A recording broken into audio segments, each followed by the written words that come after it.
You're listening to Make It, a podcast by Bonsai Creative that helps aspiring professionals in film get where they're going faster by dissecting the advice, knowledge, and insights of professional creatives in the film industry. I'm your host, Chris Barkley, and with me today is my good friend and Make It podcast co-host, Nicholas Buggs.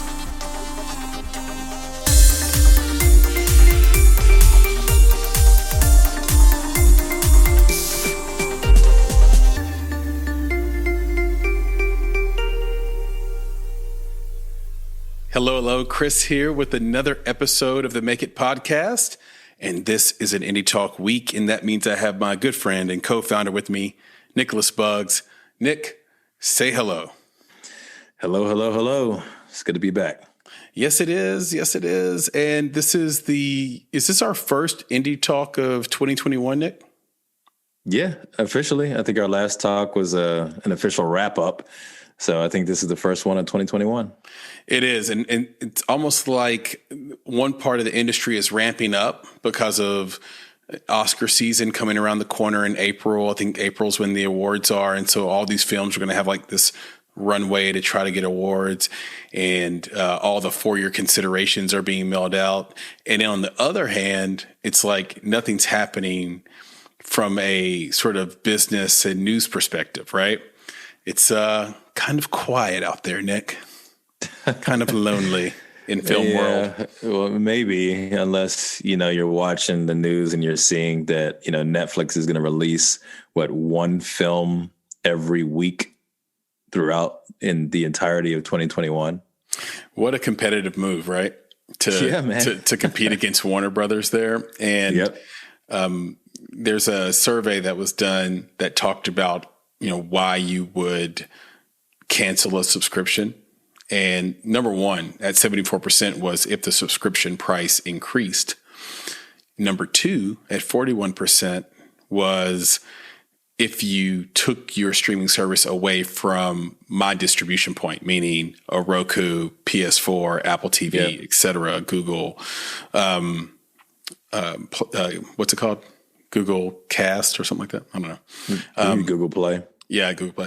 So if you took that away, and then kind of in the middle is, if you stopped making original movies at 16%. So right now, that's really not why people are watching these streaming services, but that could very well shift in 2021 with all these day and dates happening, and it really becoming a battle royale where everybody's chips are pushed to the center, Nick.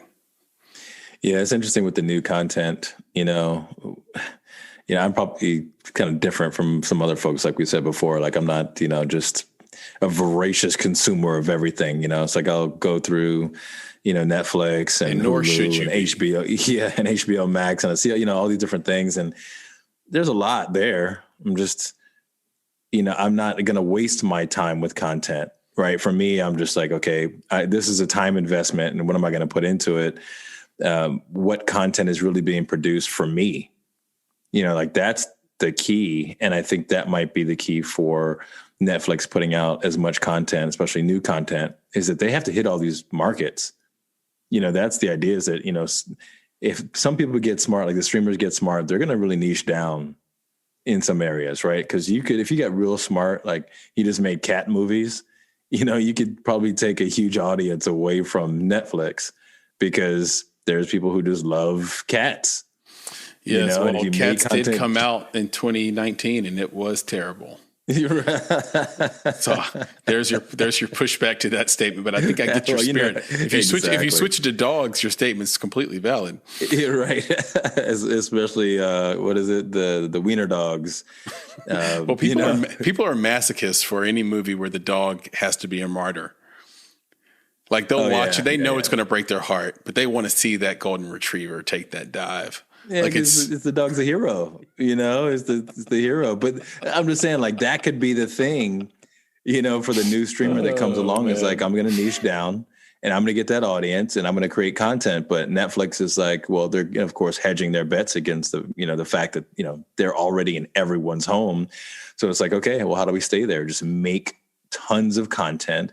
And I think on top of making that content, producing that content, putting it out there, they've also going to, acquire content. That's not going to stop. Right. So it's just a glut of content coming through to make sure that, their subscribers of all niches are being satisfied in some way, shape, or form. Yeah. And if I had to hedge on one side or the other, I would hedge with Netflix. I'm a little biased. I've been with them since 2007, or been a subscriber since 2007. That's back when they were shipping you DVDs in the mail. And what I've learned about Reed Hastings and Netflix is that they are the Bill Belichick of companies. They make adjustments. No one in the movie business is better at making a competitive adjustment than Netflix. Every single time they have to adjust to the market, pulling content away from them or changing in a way that's threatening to their existence, they then pull the strings and make another move that is just incredible and counters it perfectly. So, I think Netflix releasing these movies to compete against Warner Brothers and HBO Max is just another example of a halftime adjustment by Reed Hastings and crew. And I would not bet against them. But you talked about being judicious with your time. How do you like that word, judicious? Judicious with your time. And we're going to talk about that a little bit today. So topics on the agenda for today, we want to talk a little bit about something you may not have heard of before, which is called Mimetic Desire, and the concept that it can actually create mimetic violence, and why that's bad for creatives, why it's bad for filmmakers, and why Instagram has become one of the biggest social media companies on the planet based on it. We're going to talk about the movie that is Wonder Woman 84, WW84. It's not quite a review, but we're going to point out some things about it that really stood out to both Nick and I. And we're going to bring it home with some words about Martin Luther King, taking it a little bit further than just a tribute in terms of saying, hey, happy Martin Luther King Day or MLK Day, as this is being recorded on MLK Day and will publish shortly. So with that, I'd love to hop into our first topic, Nick. And this is related to branding and marketing, which is sort of our wheelhouse. But the question always comes up to us, like, how do I make this work? Show me an example of where advertising and marketing for an independent filmmaker on Instagram worked. How do I build my brand and then market my film effectively on Instagram or on Facebook, for that matter? And Nick, we've always had the same response, right? Yeah, man. I mean, it's true for independent filmmakers as it is true for artists, other artists in other industries, as it is for influencers and major companies. It's like that brand really starts with you. It isn't the individual products that you produce. Those are just, the different things that represent your brand. And I think we've always, told filmmakers that's where you go first. I don't think that they always listen. That's the challenge there. But it's always go to your brand and what it is that you're trying to say to the world. Right. It's very true. And there's a reason. Well, the reason why you do that is so that people find you after the fact, once they're sort of confronted with your project. And one of the more difficult things about branding is, what do you do during the in-between, right? You had a project a couple of years ago. You've got a project that's slated for a year out from now. In between, you want to make people know, or make sure people know you exist. And that's where that branding comes in. But you meet a couple of different types of creatives in the process, right? And most creatives live within creative communities that are sort of in an area. So New York creatives, Chicago creatives, LA creatives, Atlanta creatives, Nashville, et cetera. And then of course, across the globe, Chinese creatives, South Korean creatives, Australian creatives, et cetera. And so in these tight-knit groups, you have a couple of different types of creatives. So the one type of creative is the type of creative that says, okay, I'm a really talented writer, and therefore it's embarrassing to me to show that I'm striving to be a talented writer. And that's a very human response. And we'll get into that a little bit later, Nick. But that's a response we see. Now we see that with writers, directors, you name it. The idea is, hey, I'm already it. So I can't be seen striving to become the thing I say I already am. And it becomes a matter of pride to not do that, right? And the other type of creatives we run into are ones that want a bigger impact than they're getting. So they go out there, they make super creative stuff all the time. They're always posting. They're doing the branding and marketing thing, maybe mostly branding, right? Because marketing really comes down to spending money to push ads out to groups that don't know you already. But they're really doing the branding thing, but they're not getting the amount of likes they would want. And so it makes Nick and I step back and say, well, where did you come up with your metric? And how many likes do you want to get? And inevitably, the answer is always related to some other creative that they view themselves as like. So it's like, okay, this is my internal or external model for success, and they get this many likes per post. So that means I can. And we get fed that all day as creatives, right? Like there's gurus online. They're like, if I can do it, you can do it. If I can get a million likes on this post, you can get a million likes. You're just not posting enough. You're just not working hard enough. You're just not this. You're just not that. And that's just not the case. First of all, you have to fight against social media algorithms, especially on Instagram. If they don't feel like you're using their platform for everything that you do in terms of posting of content, they're not even going to show your post to your best friends. And so you look up and you feel unwanted. And so there's that creative that feels exhausted by the idea of having to build up this like machine. And I think, Nick, what I've come to find out about it is on Instagram, the person or the subscriber isn't the product, and the thing they're taking the picture of isn't the product, but really the like button is the product. Yeah. And that sucks. And the reason that sucks is for all the reasons, basically all the things you mentioned about what you're competing against in that process, which is, I think honestly, primarily that algorithm, that thing will cut your legs out. Just like you said, like some of your stuff, your family won't even see based off of how that thing works. And, that like button, it's like, well, why are people touching the like button? I think that's where you're getting to with, the Mimetic Desire, because I'm sure you and I have seen numerous posts, let's say over the past week, of the ones that we actually clicked on. Why did we click on them?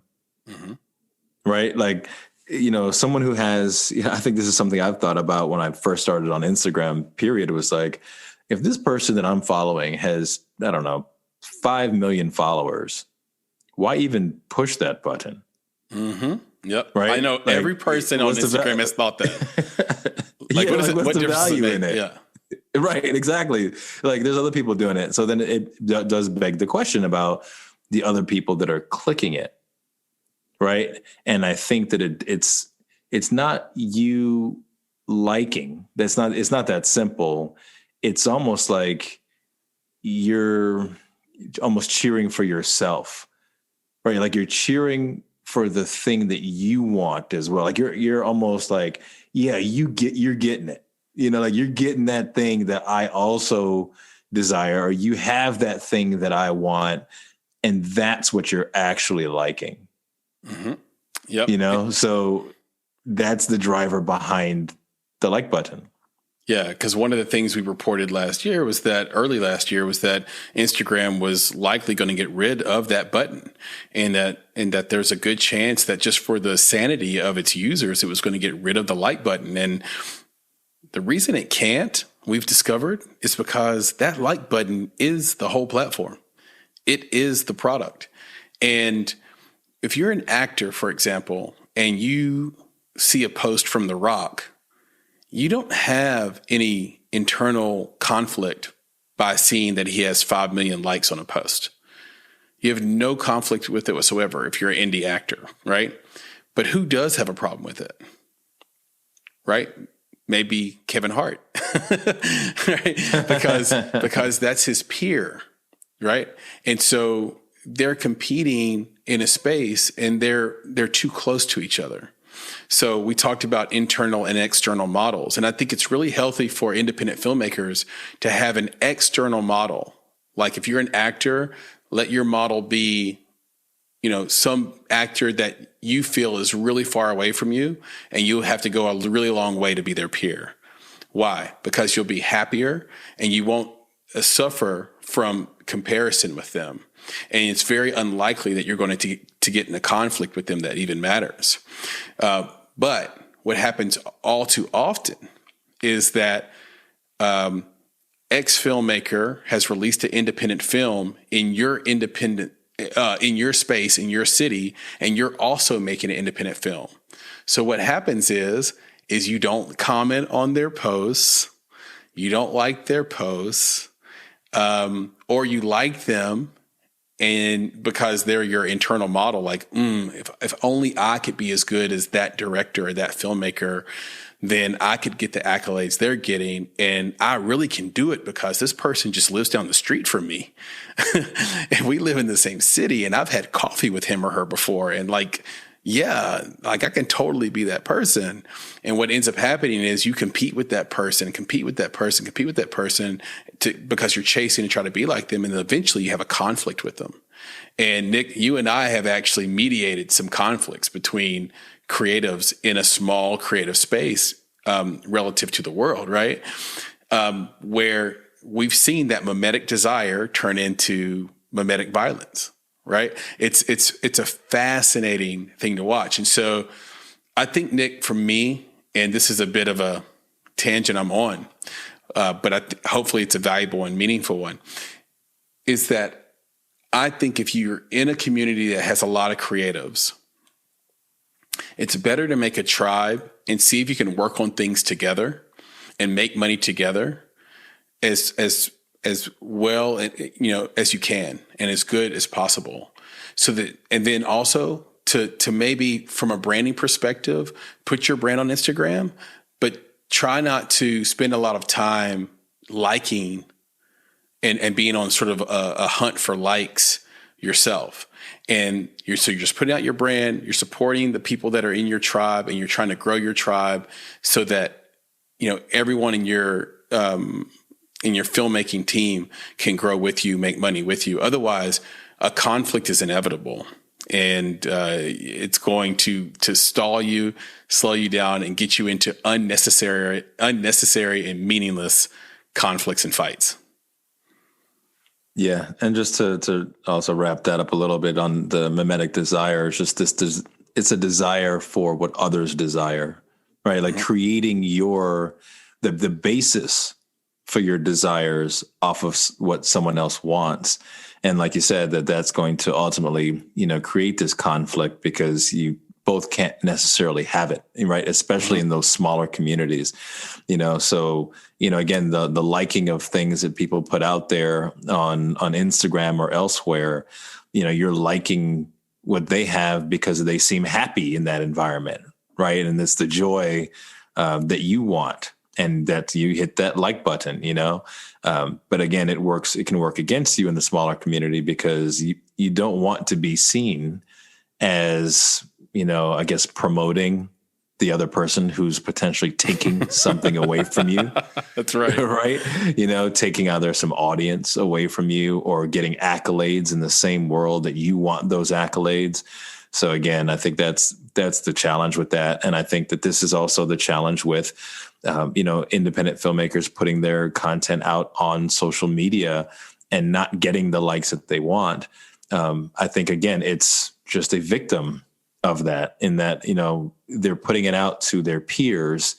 And even though their peers may personally, internally acknowledge that what they did was great, they can't bring themselves to acknowledge it with the like button or a comment or whatever it is, because that seems to be, pushing that other person up which of course inherently in their brains would push them down. But like you said, we can occupy and should occupy the same space, because working together lifts us all up, not just one of us or one or the other.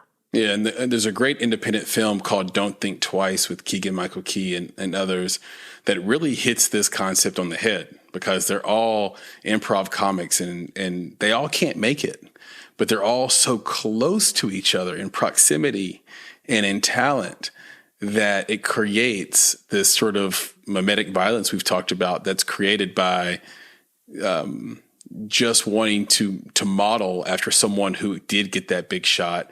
And then that person, to your point, Nick, is simply modeling maybe the person, in the case of this movie, that person is just modeling Adam Sandler. Like, they just want to be the person that made it to Saturday Night Live and then went on to have a movie career, right? And so it feeds upon itself. Another phenomenon this shows up in is Vimeo.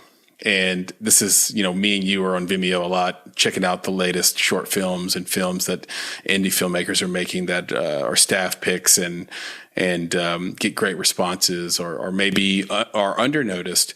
But one thing we notice is that not a lot of engagement. If you go to YouTube, you'll see thousands of comments on a Hot Wings video, thousands. Right.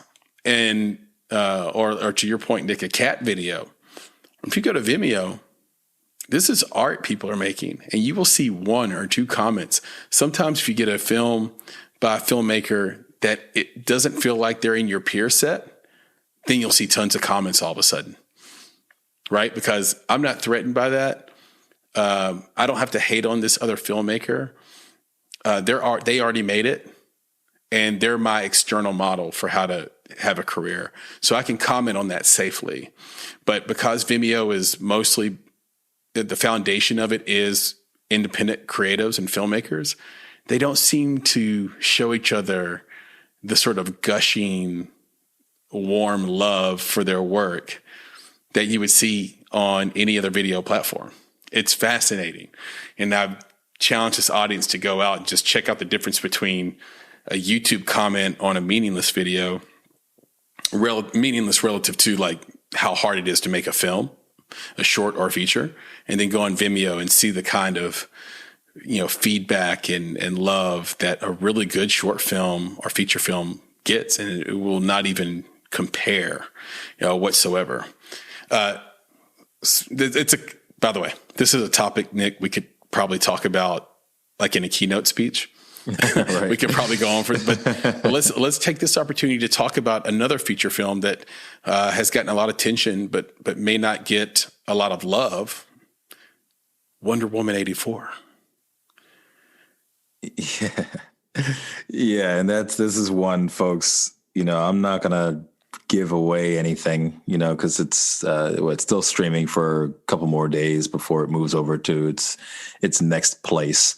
So many people might not have seen it, so I'm not going to go there with any spoilers or anything like that, because I'd love to break this film down, almost minute by minute, to share some things. But at a macro level, the main thing that I wanted to share was so I saw this film, and this is part of that, DC universe, and it's part of the DC universe that honestly hasn't been, in my opinion, and many others. So I know others are out there who agree, but it just hasn't been doing it. Hasn't been hitting the mark as other universes like the Marvel universe have over the past several years. And I think there's this desire to kind of keep supporting DC, because those characters are timeless characters. They mean something to so many of us in so many ways. And we want to see that franchise, be successful. And, they're backed by, major studios. You got Warner Brothers Studios, making these films. But my son is a big fan of superheroes, regardless of, which universe they live in. And he really wanted to see this. And I hadn't heard a lot of great reviews, but, he wanted to see it. So he got me to watch it. And I'll just say that, at the end of this film, I told my son, never again. Right. I was like, we're not going to do it. Like, you got me to watch Justice League and I made it happen. Right. And I was not impressed. You got me to watch Aquaman, and I was seriously like, dude, I can't with these movies. And then there was WW84, and that was it for me. Right. I'm not going to do it again. Like if I know, especially this DC universe, I'm just not going to do it again. And I was really kind of incensed by it. Like this was the one that really it was like the straw that broke the camel's back with this stuff. And it really has less to do with DC, comic superheroes and Warner Brothers. Like it really was more about the independent filmmaker and budding filmmakers. Watching this movie, I just felt like they broke every rule of storytelling that you would give to a new filmmaker, a new writer, a new director. Like they broke all of them. Can you give us an example? It's hard because again, you don't want to give it away, but I'll mention this one. So it's Wonder Woman 84. Mm-hmm. Why 1984? Is that when the show came out? Because it was my sister Michelle's favorite show as a kid. She loved Wonder Woman. Right, but why 1984? In the film, forget the stuff that's on the outside. Like, oh, maybe that's when the show came out. It was earlier than that, like the original show that came out. I think that was probably in the 70s, and we can fact check this later. But in the movie, they don't tell you why 1984. It's called that. It's called WW84. Why are we in 1984? Right? The last one that they did was in World War I. Mm-hmm. Right? So, and that's when she appeared, right, to mankind and all this stuff, right, from the Amazon. Why 1984? Like, there's no explanation for this whatsoever. And they did a lot of these things that's kind of like a theme throughout the film. It's like, why this? Why that? Why did this happen? How does that make sense? Like, just give us some explanation, just a little bit, tie things together. Were there like a lot of 80s jokes like thrown in? Did anybody do coke? No, I just have to put it out there. Did anybody take Quaaludes? No, I'll just put it like this.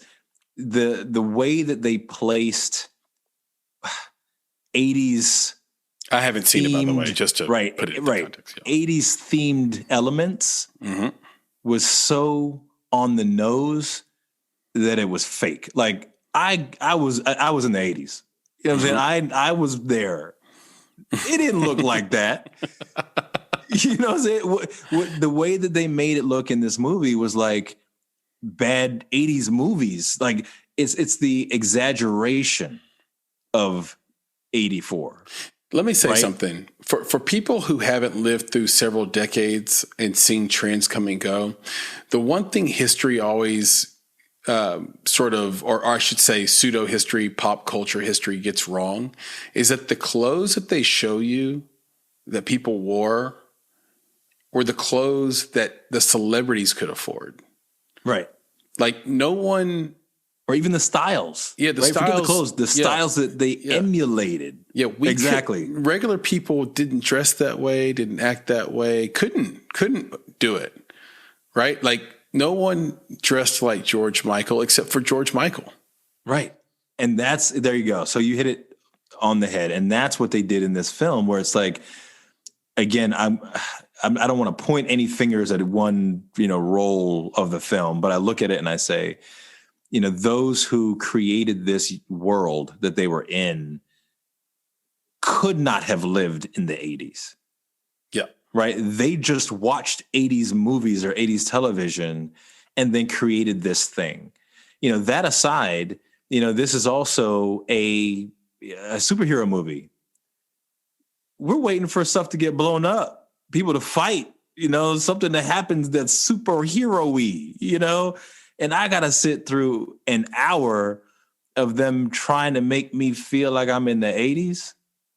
Yeah. Like literally there's an hour of them showing things, artifacts, right? Foods.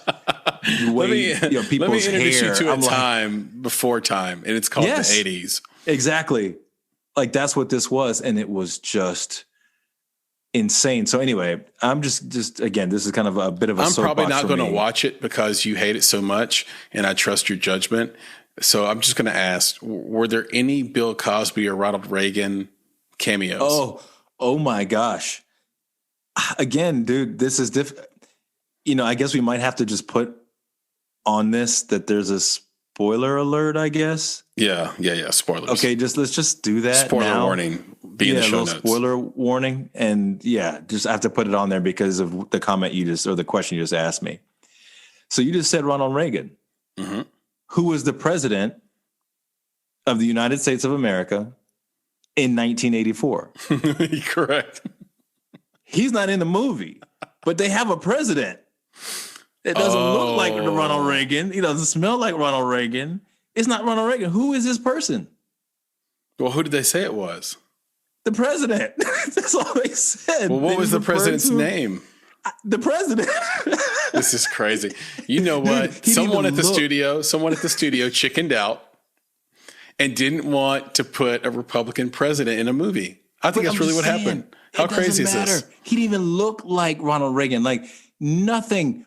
He didn't even look presidential, to be honest. But the thing is that's what are we doing here, folks? You know what I'm saying? That's something. What are we doing here? It's so fake that it's not even fantastic, right? It's not even like you took us to some alternate universe and then you explained that to us. No, you went to DC, right? And you tried to make fake 84 DC with a fake president who's not the president of Anyway, there were things, I'm just telling you, man. It's like when I watched Aquaman and, I still have this joke with my son. It's like, Aquaman, was on this boat and he didn't have a shirt on. And then he got up and he started walking and he had a shirt. Where'd that shirt come from, man? Like, where'd that shirt come from? What you didn't read in the Aquaman comics when you were a kid, Nick, is that he can manifest. Manifest the shirt, right? No, man. So, like, the same thing happens in Wonder Woman 84. It's like, wait a second. How did you get from here to there? Explain that to me again. How'd that work? No explanation. You just got to accept it. Right. It is what it is. So that's what they did. They did a lot of things without any explanation whatsoever that you were just supposed to accept. And it was nonsense. Again, when it comes to what one would teach, a writer-director, these elements are things that you would teach out of a student. And the reason that as to why I'm so incensed isn't just for my own viewership. To me, I just feel like it is irresponsible for a studio that large to put something out there like this because I'll just say new or unseasoned or even filmmakers who are out there making stuff now, they may look at this and see that as a benchmark. Right. And now we're going to get a lot more of this bullshit. But they're not. That's my concern. Like, you're not going to get it because you won't be allowed in the door if you write something like that. Only Warner Brothers can do that. You as an independent filmmaker will not. Yeah, you'll not get away with it. But if you try, because Wonder Woman 84 did it, right? You have this incorrect benchmark, and it's gonna mess you up. So I think that's why I'm upset. It's just like you potentially just messed up a bunch of filmmakers who are now going to emulate this and are now going to run into a brick wall that they created, and they can get away with it because they're Warner Brothers, because they're DC, because they're HBO Max, because they're Gal Gadot, because they're all these. They can do that on that level, but independent filmmakers, new filmmakers can't do the same. And I haven't even seen it, but the thing that kind of gets under my skin is that it felt like we were sort of put into the sales cycle as fans and viewers and consumers of the movie, because when they made this movie, it was designed, it was going to go out in theaters and it was going to be an absolute hype machine, and they were going to make all their money back. They know the story's flawed. They know it's got its problems, right? But they were going to put us into the sales cycle, almost the way that like this happens in a lot of industries, by the way, right? Like a pharmaceutical company might know that a particular drug isn't like the safest, but they actually can't dump all the drug they already created because they found it too late. So like, hey man, let's put it out there. Now you're in the sales cycle, you're taking the drug. And then 7 years later, you find out, oops, causes cancer in about 5% of the people. Car industry does this, Nick. Volkswagen. I had a Volkswagen Jetta when I was in college, the Wolfsburg edition. It could never, ever, ever pass MARTA. It could never get right. And its O2 sensors went out constantly. I didn't know what was going on. Now, I had this car in 2001. It's just almost 2 decades ago. It's 2 decades ago. Okay. Or it was 2001 Volkswagen. I had it in 06 and 07, I think. So come to find out, Volkswagen was cheating on emissions the whole time. And their cars not only weren't cleaner, which is what they were advertising, they were quite dirty. They were dirtier than any other car. And so it never ceases to amaze me what a large corporation will do if they think they can get people to buy a product with, sight unseen based on hype, like that sort of hype of life, if you will. And that's what's got me a little frustrated about it. And it also made me think about, like, what was the last movie that I saw that was really bad and I didn't understand why? And for me, it was Hubie Halloween. I love Adam Sandler. He continues to play the same character over and over again with the same voice and kind of the same outfit. I don't understand what's going on. Is he in a bad contract? Is this like when you put out a bunch of bullshit albums so you can get out of your record deal really fast before you make your good music again or something? I don't know. But I couldn't finish Hubie Halloween. Do you have a movie, Nick, besides, like, is there a movie you can think of besides Aquaman and Wonder Woman where you're like, oh, this is bad? And it shouldn't be because there's too much money and too much talent. Well, I would say I'd have to agree with Hubie Halloween. I mean, like you said, too much money and too much talent. Mm-hmm. I mean, wow. I mean, did you see the cast of that film? Yeah. You know what I'm saying? Like, these are great actors in film and television. Yeah. Right. I mean, who've done some phenomenal things and won awards, across both. And I mean, honestly, I don't know if I made it, 15 minutes, maybe 20 minutes. And it was hard. So now for you said you didn't know why, right? You didn't like it. Mm-hmm. For me. Well, I know why I didn't like it. I'm saying I don't understand how this could happen. Oh, right. So for me, yeah, I was really kind of hurt by the fact that it's almost like Adam Sandler and the team were saying the people that we're marketing to for this film don't know us. Mm-hmm. Right. And maybe they were successful for that reason, is that the people who did watch it didn't know them. So, but for me, I know them, right? I know those films that they did. I know those accents, right? I know those things that they did. So now it's like you just jumbled them all together in one film. So it wasn't Zohan. It wasn't, Happy Gilmore. It wasn't, and I can just keep going through it and just like, it's all of them jammed together in this just mixed up, mashed up character that doesn't make sense. Yeah. And that's the part that got me. And it's like, how could you do that? It's almost like you just ran out of ideas. So you just mash them together. So it wasn't one thing. It wasn't a new thing. It was all of those things. And it was just sad to me. I couldn't make it through. Yeah, me either. And what's happening is him and Adam McKay are working this theme of the other. And Adam always plays the other for the most part. And the person that's getting bullied, the person that's underestimated, the person that's getting made fun of. But what's changed is society. And society has changed in a dramatic way. The zeitgeist has changed where everyone's sort of on board with, hey, we got to stop bullying people.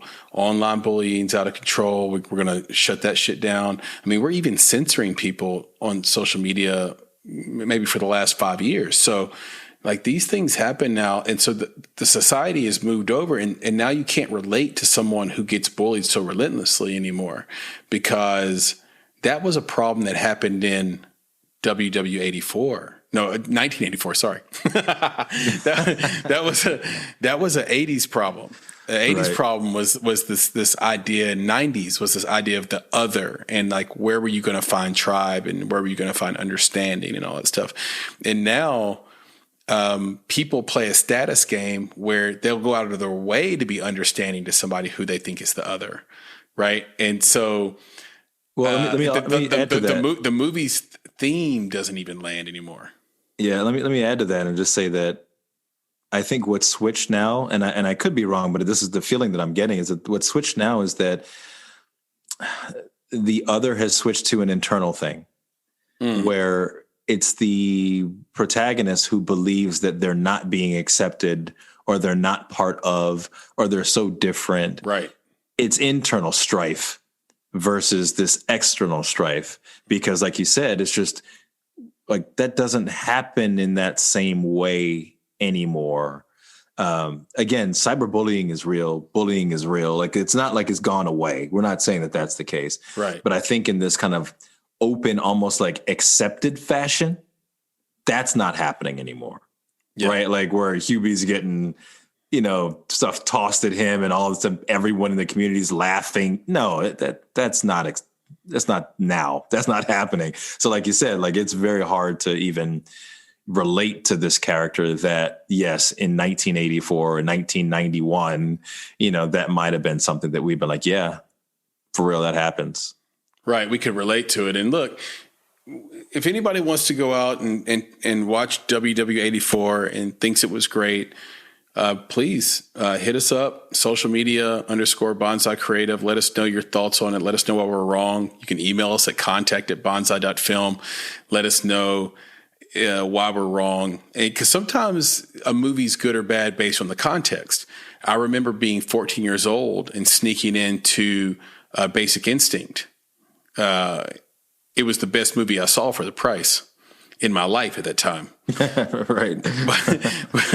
But the context was I got in for free, got my snacks for free, and I was 14.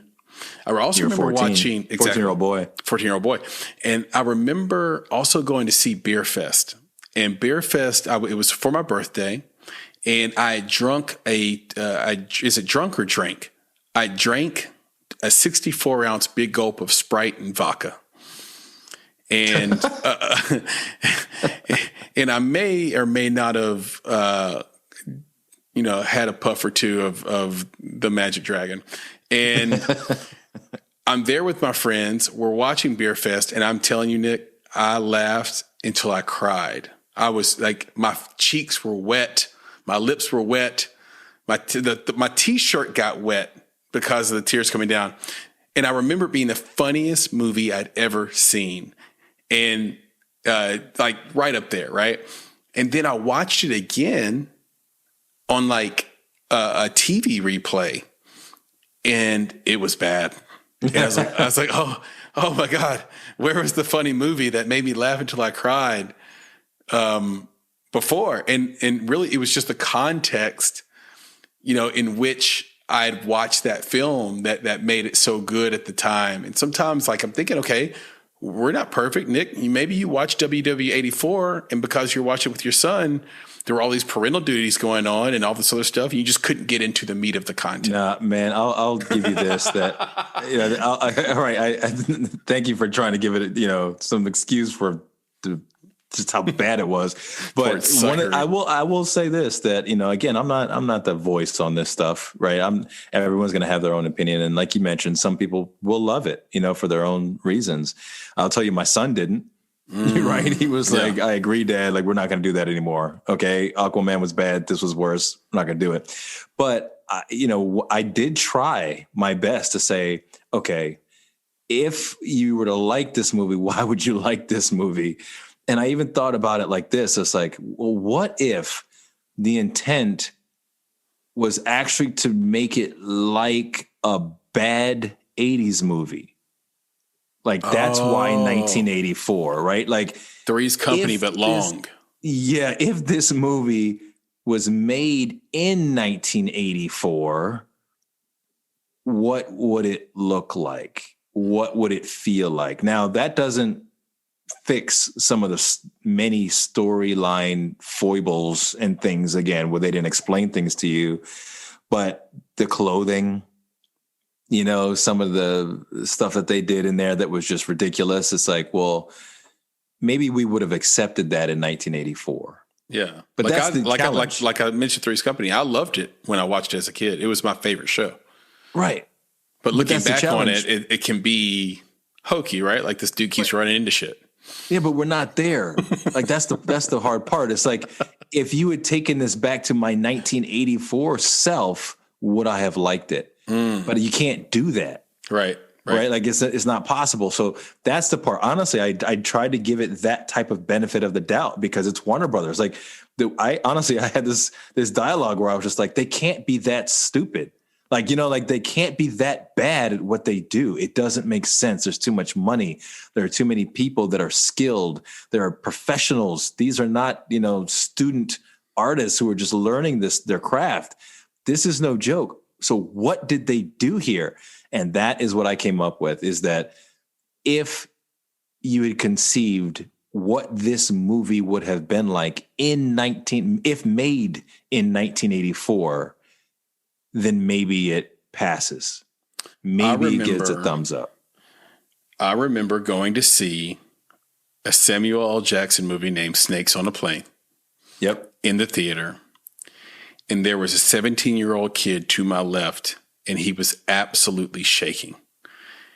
And the movie had not started yet. It was still like intermission, like trailers hadn't even started yet, right? And I started to get worried for him. I thought maybe something was up. So I leaned over to him and said, "Hey, man, what's going on with you, man? You good?" He said, "I cannot wait for this fucking movie to start. I feel like my balls are going to ascend into my torso." and at that moment, that was his words literally to me. "I feel like my balls are going to ascend into my torso." I don't know what's going on with that dude, man. Like, he was so... that is when I realized the power of branding and marketing around a movie. They had done such a brilliant job of like amping up Samuel L. Jackson saying there's snakes on this motherfucking plane. That the voicemails, dude. Yeah, and the voicemails and like the marketing campaign, that should be a business case at Wharton. Right. That should be a business case at IE or Harvard. Like, how do you market a movie so perfectly that was like you could, and look, you're so hyped up for it. It's good when you're in the theater. And then you go watch it again and you're like, this is the most ridiculous 2 hours one can spend at a theater. Yeah, but it was intended to be that way. Like they told you it was a spoof. Like it's a ridiculous premise. Everything about it is going to be ridiculous. Yeah. But that's why you were so hyped about it, because you were part of the ridiculousness. Yeah. And I think that's I had to see it. Now I wasn't shaking like my friend to the left that I didn't know, just a stranger. But right. Yeah, I was there, right? I paid a ticket. Yeah, well, that's what I was going to say. Is like you were bought into that, right? And I think that's what it was. At a minimum, I was not a big fan of the first Wonder Woman, but that's me either. DC I did see that one. Yeah, but DC and superheroes wasn't what they were selling. Right. At that time, it was about, the female hero. She didn't have to be a superhero, right? But it was a female hero that they were selling. And, that's what got people's butts in seats, and at the time they probably loved the movie for the experience, right? For being a part of that movement. That's what is going to resonate. Now, those same people, 5-10 years down the road, watching that movie again, maybe they will still have those same feelings because of, the zeitgeist at the time. And that's what, will carry through.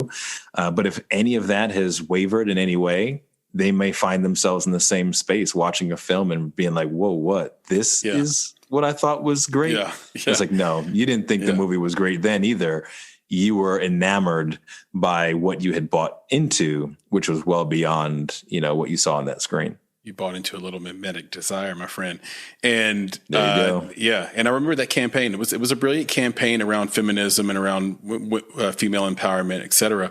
But there is a lot of single moms that were like, bitch, I've been a hero for 18 years. So they're like, where's my movie? Speaking of that, speaking of heroes, why don't we wrap it up with a little bit of a tribute to Martin Luther King? kind of a historic MLK Day in a lot of ways, because we have the inauguration happening in 2 days of the next president after such a tumultuous transition, if you can even call it that, and a year in which there's been riots and fights and violence, peaceful protests as well, but all around this idea of equal rights, inclusion, equity, but then also, unfortunately, white supremacy as well. And we've seen it. We've seen both sides sort of be the worst of themselves, and there's been times where they've been the best of themselves. And when you really take in the last 12 months and try to sum it up in your head, you realize that we have gotten away from Dr. King's dream, Nick. Yeah, and I think, for this day, I've had to do some additional reflection, and that's primarily because of my son, who asked me yesterday. He said, "So what are we doing tomorrow?" And, for me, I took the day off, and, when he said that, I was like, well, I don't know, man. We'll hang out, we'll watch a movie if you want, build some things together. He's like, no, I mean, for Martin Luther King Jr. Day. And I was like, oh, I don't know. And he's 9 years old, and I didn't have an answer for him. But I started to think about that and kind of reflect on it a little bit and just say that, every year, this is a holiday, it's a federal holiday. And, I don't know of any particular pomp and circumstance that happens on this day. We think about Memorial Day or Veterans Day, and we think about July 4th, and maybe even sometimes President's Day. There's always like a barbecue, right? Somebody always has some sort of barbecue at those events. Yep. Right? There's a thing that you do. Valentine's Day, right? You give somebody a Valentine, or, you share something, to show that you love somebody. Mm-hmm. And then there's this thing called Martin Luther King Jr. Day. How do we commemorate that? Right. And I kind of really started to kind of feel bad about it. But at the same time, I just started to think about, Martin Luther King. I guess, for me in my head, it is about him, but at the same time, it's not, right? He is the symbol, that we chose, and I don't know who we are, but we chose of the civil rights movement, because it's not like he alone, fostered and facilitated that movement. There's so many other people, so many other lives on of every color, right, that were very important to that movement, and that we have Martin Luther King Day. So, when my son asked me that, I first thought about, it's like, well, should we be sharing things about Martin Luther King Jr. himself? And, of course, we should do that. It is, again, he is the symbol of this civil rights movement. I think that, why we have this day. But I started to think, we need to think beyond that and think about what this day is supposed to symbolize, and then reflect on that a little bit more. And, I don't have an answer, for that, but it made me think about things like, as far as film is concerned, think about the films that I've watched in my lifetime that were impactful to me as it pertains to opening my eyes to civil rights challenges, right? And I think, as a kid, I remember watching, Malcolm X, Spike Lee. Mm-hmm. I remember watching Rosewood. Rosewood, man, that movie just hit me in so many ways. I mean, just the idea of the depiction and the discussion about lynchings and what that really meant. I think a lot of people consider that, people being hanged by the neck, but there's so much more to that than just that, right? That might have been, just to release them of the pain that they've been put through, and sent them off to another world. But, I think that there's a lot of things that, in the film world that we can connect to that give us an insight over time, right? Not just when Martin Luther King lived, but before then, during then, after that time.